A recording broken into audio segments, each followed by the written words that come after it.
What up, bro? If you live in the Western world, bro, they have not optimized for our good health or our good well being whatsoever. The dominant forces in society are going to be the ones that control the dominating narrative. And what's the dominating narrative right now? Work really hard, get a job, save your money, put it in your 401k, and eventually maybe you'll be able to buy a house and a car, get kids, two and a half of them. This is the dominating narrative. Work a job so you can buy a house, so that you can live out the rest of your days buying other stuff for other people to make other people rich while you stay poor. And not only that, it's the complete disregard for people's health through literally putting toxins and carcinogens in food that we eat every day. So I was talking to my brother yesterday, and I asked him, when was the last time you really felt great in your life? Like you were just at almost a 10 out of 10. You woke up with a spring in your step. And he was like, probably honestly, last time was when I was in Kenya, or the other time was when I was working with my mentor, both of which make sense.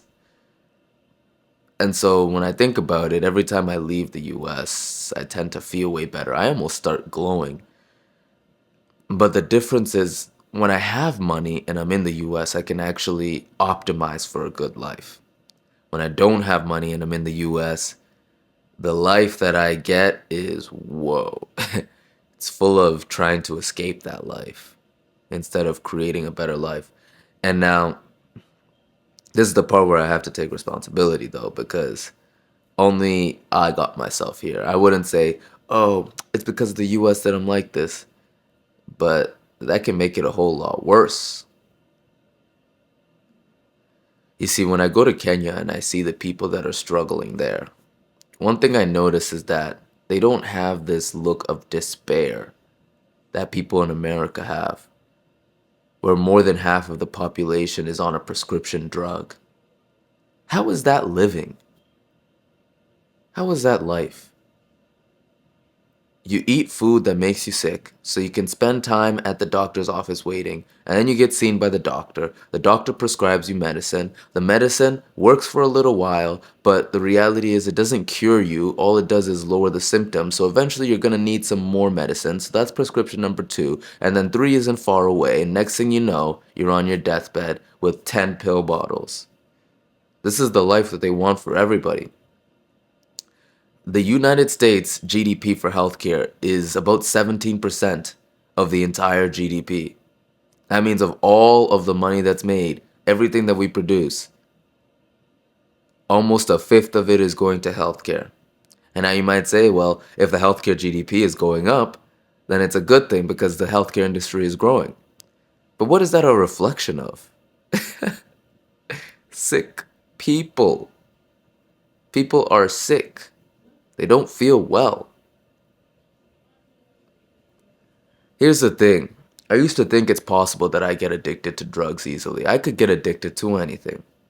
Anybody that has a personality where they might latch on to a substance or a feeling that's fleeting, they could do that with anything.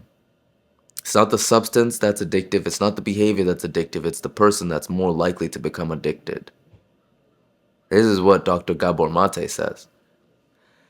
So, then what do we need to do if we're in a situation like that? I don't know. I just come on here and I share what I've learned. But the inner work needs to be done. But I guess what it comes down to is what kind of life you want to have at the end. I want a peaceful life.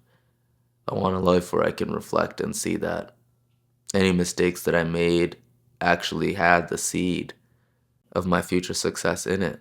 I just didn't realize it at the time, like this ever unfolding picture of difficulty leading towards growth. And preparation meeting opportunity, what people call luck. Victory comes to he who has everything in order.